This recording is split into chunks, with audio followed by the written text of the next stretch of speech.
Good morning and thank you for joining me for Coffee with the Editor. This morning I'm with Dr. Willem Sprong. He is a consultant and specialist in the area of railway safety and risk. Thank you for joining me.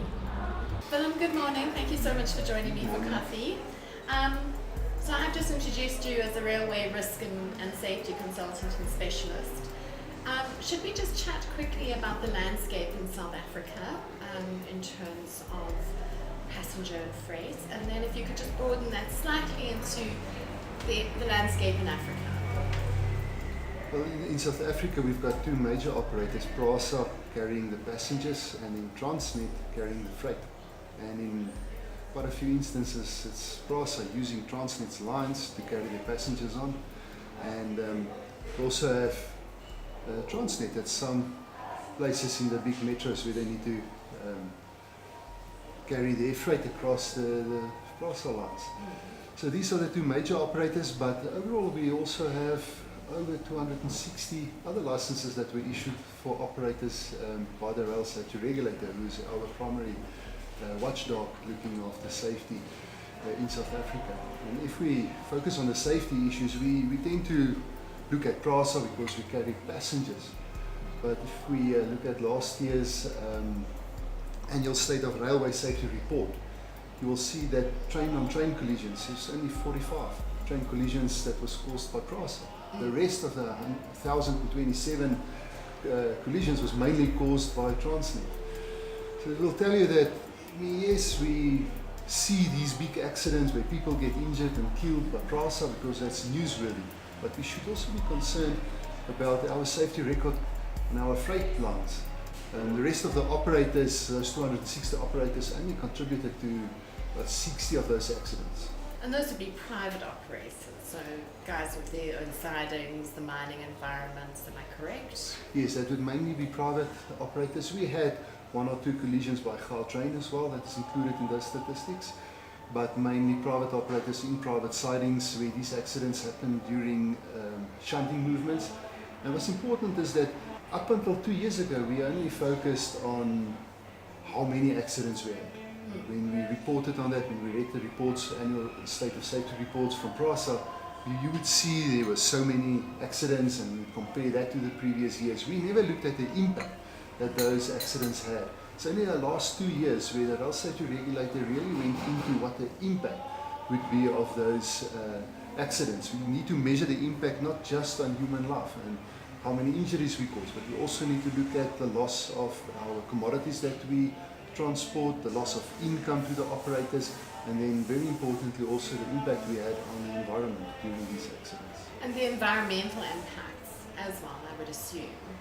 Yes, certainly. If you look at a train carrying coal on the coal line, it's 100 wagons, and if a train like that derails, you've got major impact on not just the network, but on the environment, where you spill thousands of tons of coal, and that needs to be cleaned up. The ground needs to be rehabilitated, and you need to prove to the Department of Environment that you rehabilitated that and that there will be no influence on the groundwater, for instance. So yes, there's a major impact that you need to prevent.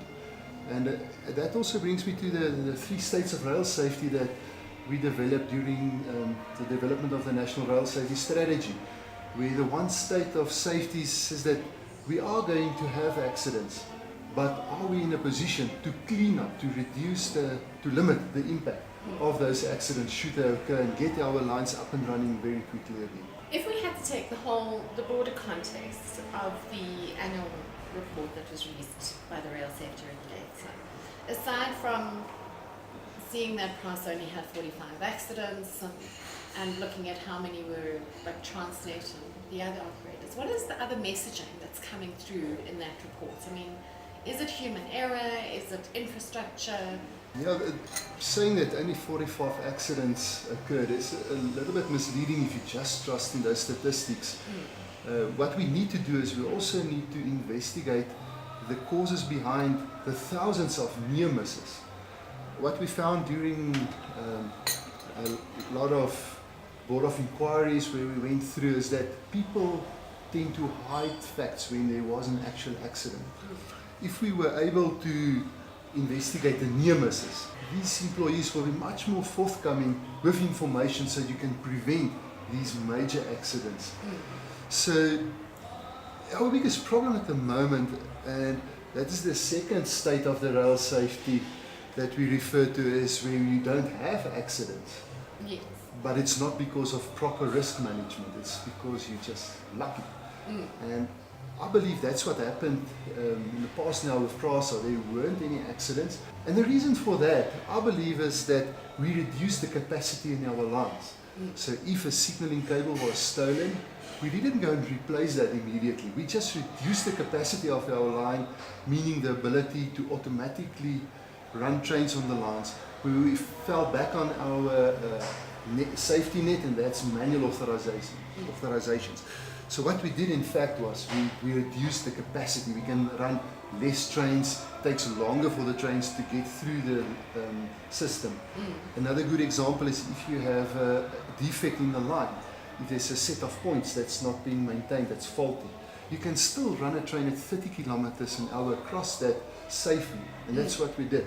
We reduced the capacity. We did not really improve the safety on our lines, the quality of our lines. We just reduced the capacity. But now we got to a point where there's absolutely no way we can further reduce that capacity, and then we start relying on humans to get our trains safely through the system. And if you think of a poor train control officer that needs to make over 1,000 manual authorizations in one shift, it's 1,000 opportunities to make a mistake. But then, and they don't have huge oversight. It's not like an air traffic control environment where there's radar and you can see. yes, by the time that they need to do these manual authorizations, they're actually flying blind. They must rely on their administrative system to see what was written in the logbooks, where's the next train, can they send the following train through, has the lines been cleared. How does a manual authorization actually work? So if the signaling system is down, the train working rules automatically stops the train. It tells the driver they must stop at a red signal or a dead signal. And then they must radio in. Now our radios don't work anymore. They must radio in, and they must get authorization from the train control officer who's got a manual log of where the trains are to pass that signal, what we call a danger. So that signal is actually dangerous, but they get a manual authorization to pass that. And then once they've passed that, that train driver, according to the general train working rules, must still travel at sight, meaning that they need to travel at a speed that is safe enough, so if there's an obstruction on the line, that they must be able to bring that train to a safe standstill. Now a passenger train traveling at 90 kilometers an hour will take 1.5 kilometers to stop because of the momentum behind that train. So they can't travel at 90 kilometers an hour once they were authorized. If they travel in a straight line, they can maybe go a little bit faster because they can see there's an obstruction, but going around a curve they need to travel slower. So we also, when we read the news, we tend to think it's another mistake by a train control officer, but we must remember there's also a safety net catching them if they make a mistake, and that's the driver that must travel at a safe speed. So in the end, once an accident occurred, it wasn't just one person that made a mistake. In most cases, it's 2 or 3 people in that chain of events that made mistakes. Just talking about incidents, are you able to talk about the Mountain View incident? Yes, when I received the call on the Mountain View incident, I started reading on the social media that there's an accident that occurred. It was like deja vu. You felt like you knew what was going to be the reason for the accident. Yeah. And as I drove there and started getting more and more information, it was exactly the same cause as the accident that happened last year on the 4th of September near Selby, where the signaling system was down because they were replacing the signaling system. Yeah. It wasn't theft or vandalism, they were busy replacing the system. Mistake that was made with the authorization. Then on the 6th of October from Riebeek station, same cause. So the last 4 months we had 3 major accidents with exactly the same cause. We actually went to Mountain View to see if we can perhaps test some new methods of investigating these accidents. we used a drone to create a 3D model of the entire accident, so that we can capture the layout of the scene, the dimensions, everything. Now we have it, and we will be able to show a board of inquiry later on, take them through the whole scene as if they were there. We found in the past that once a board of inquiry is established, it's 2 months down the line, you can go to the scene where the accident happened, but it's been repaired. You can see, well, this is where it was. But now we hope with this new method of investigating that we're able to do a much better job in capturing the detail immediately and doing some measurements. So getting there and seeing just the attitude of the people that was there on site, it made me quite sad.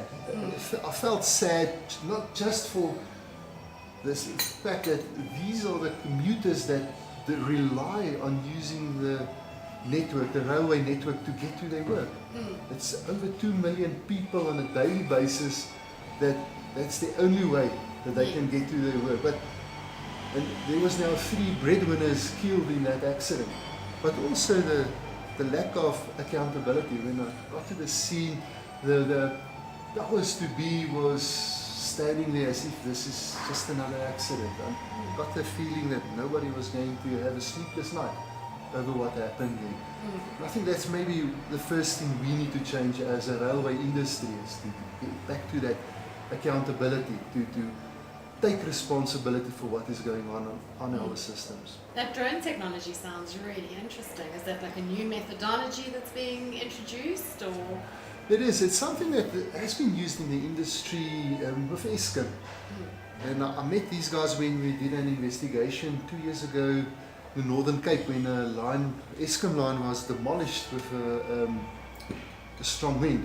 Yes. And we were able to map that entire line with a 3D model, and we were able to tell them which structures were still damaged that you couldn't see with the naked eyes. And then we, after the Geneva level crossing accident, I realized that maybe we can use this technology to create 3D models of the accidents. What we found now is we take this drone, we pre-program it, we fly it in a pattern over the area that we want to map, and we take every half a second we take an image, and then afterwards we stitch these together and we create a 3D model, high resolution model. And what we found at this accident scene is that we can measure afterwards now up to an accuracy of 5 millimeters. Wow. What happened on the scene and how the things were spread and where things were like. And that's much more accurate than you would have been able to do with a normal tape measure walking on the scene. Absolutely. And you have that information now captured forever. We can go 3 months down the line with a board of inquiry, and we can show them this is what the scene looked like. When we investigated the Geneva accident where 24 people were killed, we had an incident where if we had that information available, we would have been able to refute a claim by one of the witnesses that said damage to the undercarriage of the locomotive was caused by an external fire. We would have been able to prove to them, but that heat that was generated came from inside the motors. Unfortunately, we did not have it there. It is, by the way, also the drone technology. I just flew my own little drone over that accident, where we started realizing that the fire was caused by the overhead lines that are on the coaches, and not the power van, the generator as originally thought. So it's something I'm really excited about, and I hope to be able to get the opportunities to explore this in much more detail. So is that the kind of only new technology? Is there additional technology that can be used to prevent accidents or better improve the state of safety? We are looking on ways to use this drone technology to do condition assessments, visual condition assessments, and I believe it will be much cheaper if we use this technology. We can do, we tested it on Gautrain, between Hatfield Station and Midrand Station. And normally with Gautrain you can only get close to the line between engineering hours, which is 10 o'clock in the evening until 2 o'clock in the morning. But with this, because we're not encroaching onto the reserve, we're flying this drone at 50 meters above the track, we were able to do it during daytime while the train service was running. And we found that there's quite a lot of things that we can identify as potential hazards, which can later cause faults that can cause accidents. So because it's a lot cheaper, because you're doing it during normal hours, we can fly that drone cost of 2,000 Rand a kilometer. And it doesn't take any occupation. It doesn't either. take any occupation, there's no influence on the service. We can do 15 kilometers a day, where if you had to walk 15 kilometers a day, you would be pretty tired. So we can fly the entire Gautrain, except now for the tunnels. Yes. We can fly in a week. And then there we need some processing time. We are in fact busy preparing a proposal for Botswana Rail with these drones, so that we can map the entire 890 kilometers for them. So it doesn't just give you the condition assessment you can do, but it's linked to GPS coordinates, so you get a proper map of where your equipment is. You can send people straight to a fault. You can even give them access how they can get to those areas. Yes. And one of the things that we easily pick up with the drones is drainage problems. The biggest problem that any railway system will have, apart from the communities vandalizing the systems, is water on your track. But that's the drone technology. On the signaling system that we are currently busy in South Africa to revitalize the signal system, where we will have the ability to have automatic train protection with the new system. It will take a few years to install that, because it's not included in our current project. It's something that they can add on later on. The new rolling stock that PRASA is acquiring will already have that ability. I don't understand why it was excluded from the original project. Hopefully we will install it soon, and then it will enable the trains to detect other trains. So we will have a much better protection ability of our trains, and hopefully that will reduce the risk that we will have. There's also new technology on the communications, how you communicate between the trains and to the CTC, the Central Train Control Office, which hopefully our cell phone networks, the 5G that we hope they will install. Yes, and it's called LPER. It's specifically been developed in Europe for rail. It's a 5G system specifically for rail, and if we can get technology like that into South Africa, it will improve the safety. The problem we have is that with our procurement policies at the moment to try and prevent fraud, it takes so long to get a project off the ground from a procurement perspective. So by the time you conceptualize the project and you write the specification until you eventually appoint a contractor, it took over 8 years for this resignaling project. You can imagine with electronic technology, in 8 years' time it's already absolute.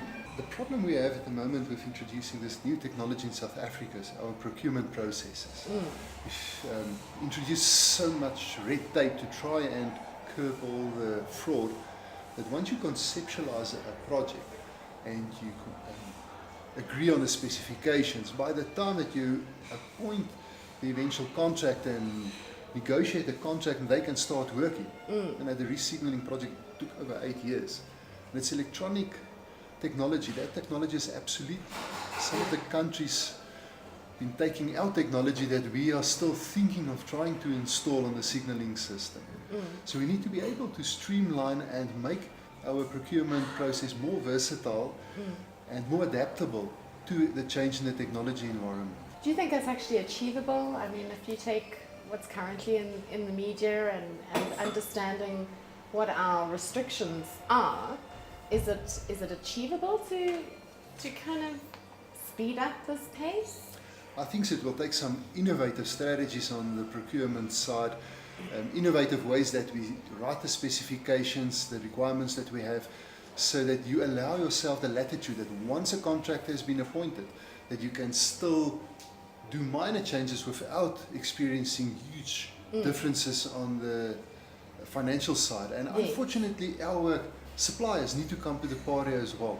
The recent trend that I've seen in not just the railway industry is that these suppliers will go in for the minimum price And then once they get the contract awarded, they will look for any hole that they can crawl through where they can ask for more money. So maybe on our side, we also need to start looking at not just the price. We need to look at the quality of our bids that we put together, and then the responses that we get, and then negotiate a proper bid, and not just focus at the price. If you are able to look at that innovative way to appoint contractors, and if we have our contractors on board as well, I'm sure we'll be able to find these solutions. And we also need to look at the way we've set up our standards. When our rewrote, we're involved in the writing of the high-speed rail standards for South Africa. We found during our investigations, our research, that some of our standards are 60 years old. We, for instance, don't allow a wireless system in our signaling. We still want that wire to physically run there. We want to be able to solder something in there. We're afraid of having wireless transmission of information.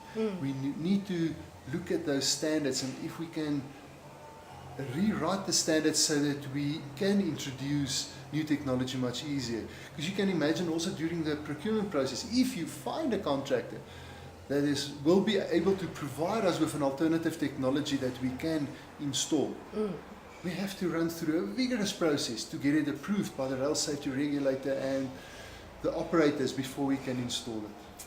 So talking about the wireless aspects, and then we overlay like the cyber security and cyber threats. Yes. What is your viewpoint on that? The cyber threat is a very big problem. We have to start off by having these almost like applications on an Apple phone where it's standalone and it doesn't interact with any systems outside. We would love to be able to have a real-time view of where the trains are. Imagine if I was a commuter on a metro train and I could go into my cell phone and I could see, but the train will be there in the next 6 minutes. I don't have to run to the platform where I can possibly get injured. We injure over 4,000 people per annum running on platforms according to the statistics. Sure. It will also just bring down the stress levels of our commuters. That's the definition of reliability. We don't stress out your commuters and they don't know what to expect. A reliable train service is something that you know what to expect. And if we can manage that reliability. So yes, it will be awesome if we can have an automated system that looks at where the trains are and we put it onto an internet system. But we will have to start off with our protocols just to have an island system. We don't have any interference from the outside until we're sure we can cope with that cyber attacks.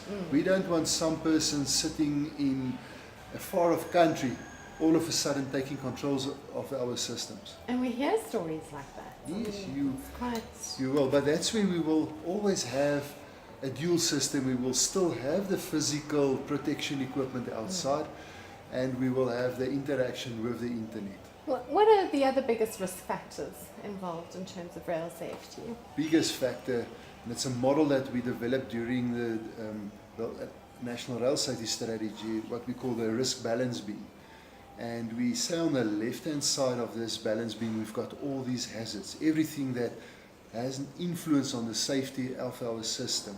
Some of them exist, they are there, but they're not influencing the safety of the system, and some are already influencing this balance. It's a chain of events, so you need a few things to go wrong that will tip this beam. On the right-hand side, you will have all the technology that you introduce, you will have all the efforts that you have, the hardware, everything, the new locomotives, the new signaling systems. So try and balance this. But then this whole balance beam is balanced on the human factor. You can never take that away, and unfortunately, that plays a major role in the safety of your system. And that's what you can also refer to as the human culture. Now, human culture tend to just focus inside of an organization like PRASA or Transnet, but we must never forget that most of our people that gets killed on railway lines are people from outside that walk across the line. We kill over 600 people on our systems, and most of them pedestrians walking on the lines, getting struck by trains. And there we need If we focus on that, we need our local authorities to come to the party. We Bridges and... Yes, build bridges where necessary.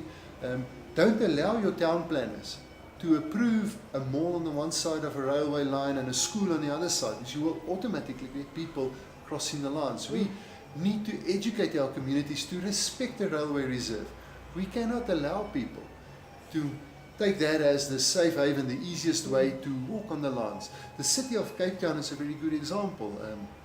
Last year they had a project to see what the impact of pedestrians are next to the railway line and how can they improve the flow of pedestrians so that these people don't go and walk on top of the lines but next to the lines. How can they cross safely on the lines? Have legalized pedestrian crossings. We always think that when we say illegal level crossings, we just think of motor cars having roads crossing yeah. But there are pedestrians also illegally crossing the railway line. It is in fact, according to our laws in South Africa, illegal to walk on a railway line. Yes. But we need to teach that respect, educate our people that respect.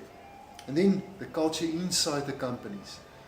A few years ago, I was actually shocked. We were investigating the Kalafong train accident where the train driver lost his legs during the accident.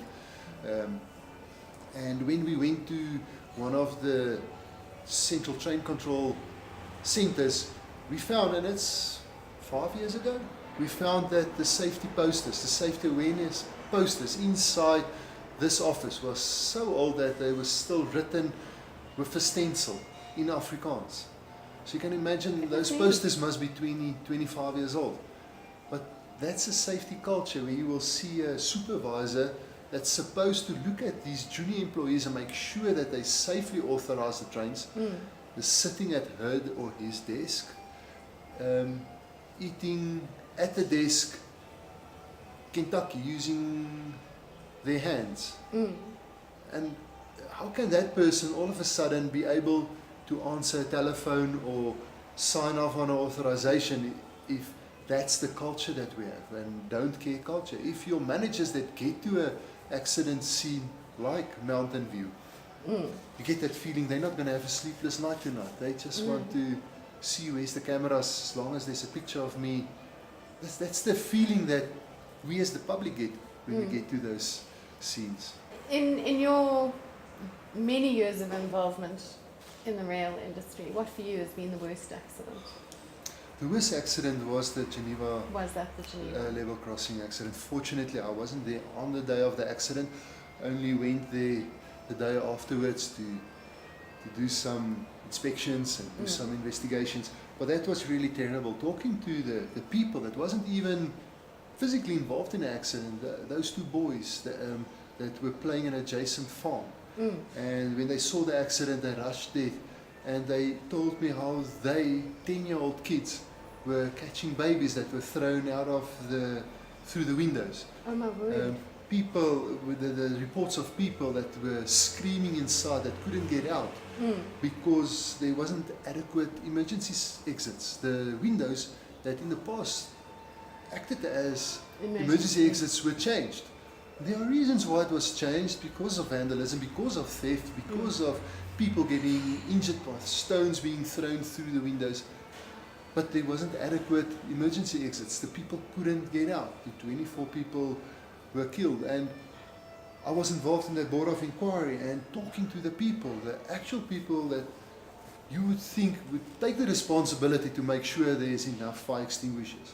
But that person will tell you that he doesn't even know how the process works, how the fire extinguishers get replaced. He will tell you, no, he sees there's a storeroom, and he will go and take a fire extinguisher, put it in the train, and take the empty one, put it back there. Somebody goes and changes that. That's the chief engineer for rolling stock that's supposed to know. Asking them about the emergency exits.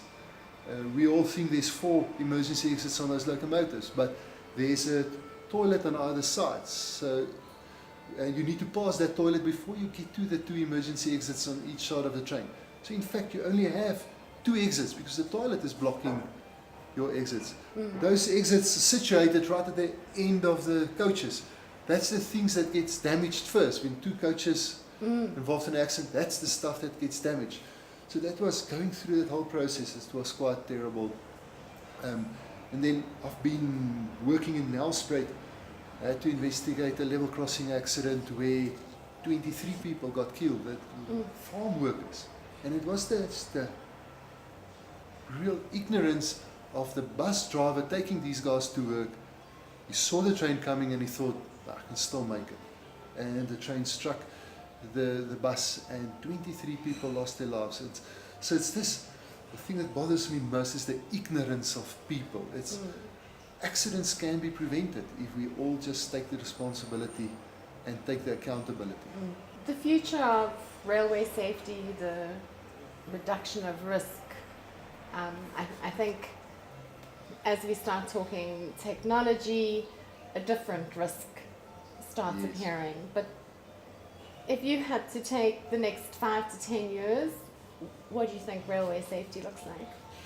I'm very excited if I look at what happened the last 2 years, where we changed from this compliance-based approach, where you would just do the minimum to stay out of jail. There's the standards, and as long as I comply to the standards, as long as I have that file in my cupboard, if an accident happens, then I can say yes, but I did have a safety management system. I did do my inspections.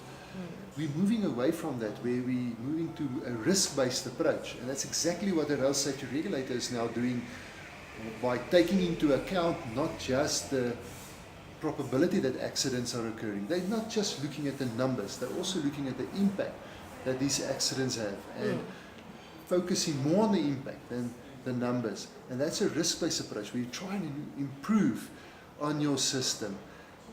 We're moving away and we're teaching the new guys coming in not to just do a condition assessment and then decide what am I going to do maintenance-wise.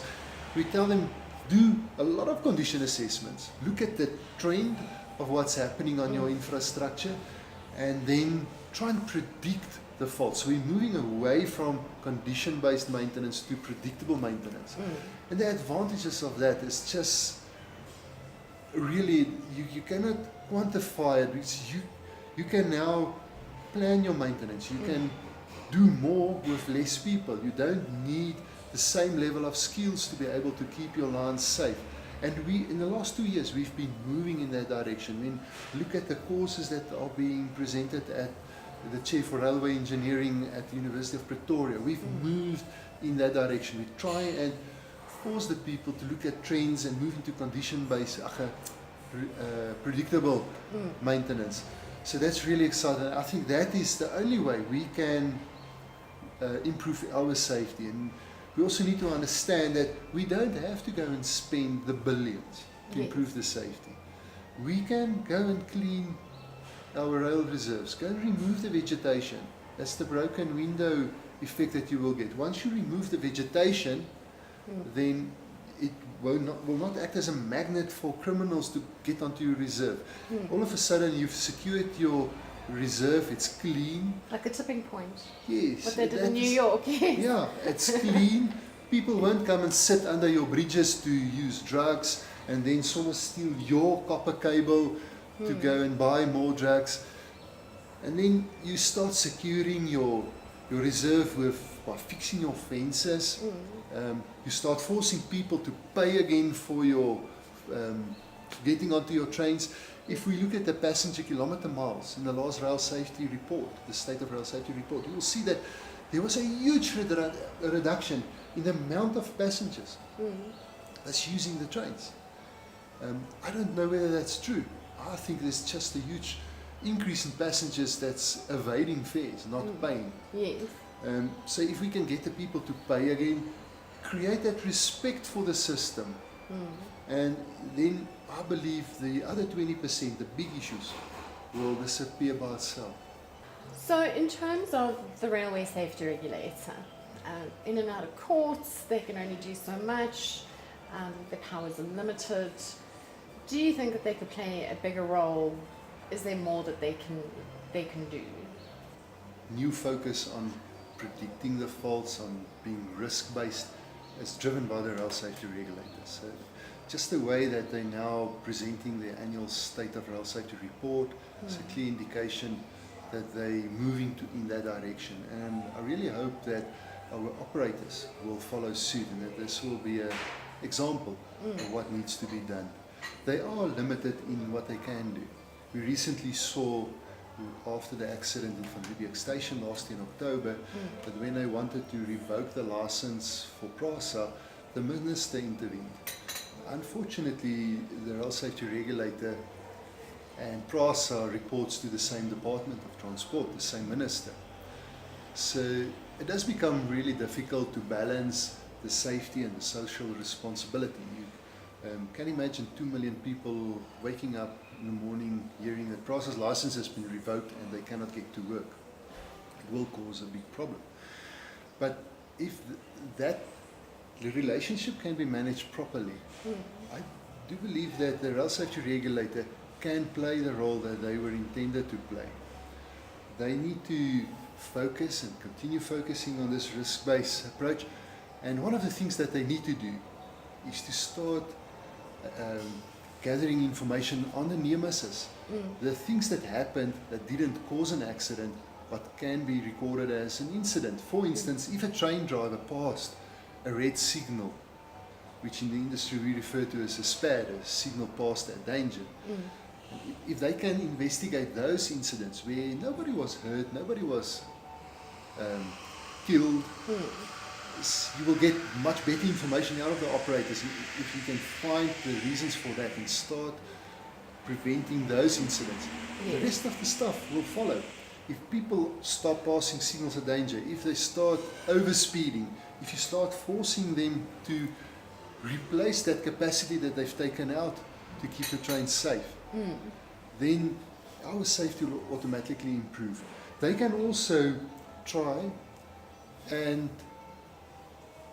improve the relationship between Metro Rail, PRASA and the local governments, local authorities, so that they can facilitate that process, where they educate not just the public but the local government. In most cases, I just think that people are ignorant. They just don't, they know it exists, but there's other things that they need to focus on.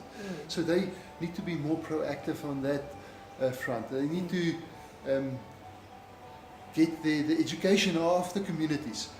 We need to get these guys to respect our infrastructure, to know that this is not the government's infrastructure, it's not the PRASA's infrastructure, it's our infrastructure.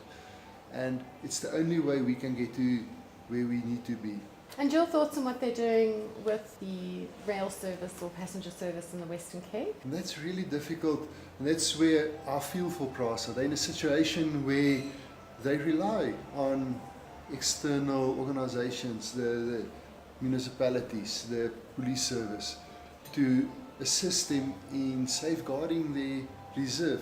And we have a criminal element, I believe, where people are deliberately trying to vandalize the system to such an extent that it can't operate anymore, because that creates an environment where they can commit crime. Yes. Where trains are burned, and we've got proof of CCTV footage where the people that set the trains alight were wearing gloves, which makes you think that this is organized crime. Why would you go and set a train alight, but you're prepared? You've got all the stuff that you need to do it.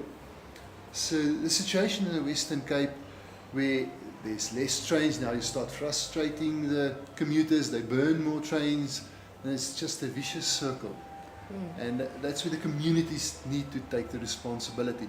I've even thought of, why not transfer the stations to the authorization of the municipalities, where you make the municipalities responsible for that station. The station becomes a community center where communities can get together, where you have community halls. That's the center of your communities, and they can get that feeling of, but this is ours. And some Let's ownership. look after it. Yes. Yeah. And it's very easy to get there. You get on a train, but to get there, one of the things that definitely, in my view, needs to happen is we spent millions and millions on private security companies, but these guys can't do much more than what a normal citizen can do. When I went to Park Station 2 years ago, as part of the research for the National Rail Safety Strategy, I witnessed how people would walk past a security guard and there's absolutely no change in their behavior. And I'm not an expert on human behavior, but even I could see that when there's a police officer standing there, all of a sudden these people will stop talking, they will walk upright, they will just walk past this police officer almost as if they've got something to hide, and they will relax again once they pass them. Yes. So it's just the idea of, let's, instead of spending millions on security guards, let's take this money, give it to the police service and get our railway police up and running again. We can have 5 police officers at a station instead of 20 security guards. Absolutely. They've got more power, they can search people, they can arrest people. I think that will have a big impact on the safety, on our systems. When we look at the annual State of Rail Safety report, we divided into 2 categories: operational instances, which last year in South Africa was about 7,000 occurrences, Wow. all the different categories according to the SANS standards. But if you look at the safety occurrences, where people are injured because they get stabbed or they get dropped, it was over 9,000 occurrences, safety-related occurrences. And I think that also needs to be addressed, these safety-related stuff. Dr. Willem Sprong, thank you very much for joining me. Yeah, it's a pleasure. Thanks for the invite. The coffee was really nice.